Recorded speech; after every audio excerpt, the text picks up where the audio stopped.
Nagpapatuloy din ang relief operations ng iba't ibang sangay ng pamahalaan ng BARM government upang matugunan ang pangangailangan ng mga apektadong residente.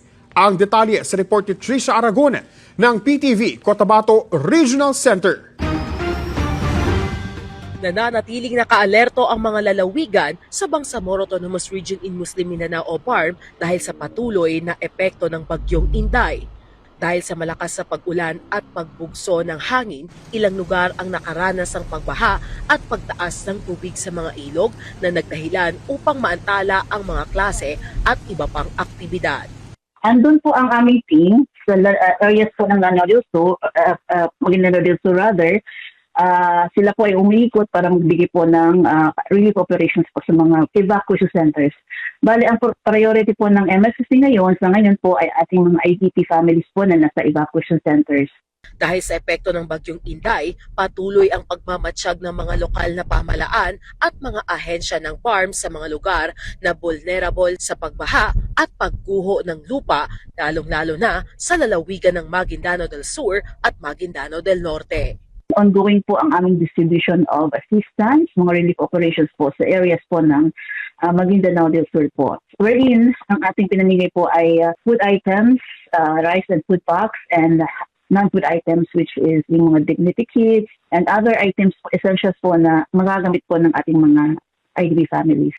Bilang pag-ingat, nagdeklara si BARM Chief Minister Abdul Rauf Makakwa ng suspensyon ng klase sa lahat ng antas sa buong rehiyon upang matiyak ang kaligtasan ng mga mag-aaral, guro at mga kawani ng paaralan. Ang Bangsamoro families po ay dapat po maging maingat at lagi nakaantabay po sa anumang advisories na binibigay sa atin ng ating mga otoridad. Like for example po, ang Bangsamoro Ready na nagbibigay sila ng advisories, ang mga kanilang mga MDRMOs po sa LGUs.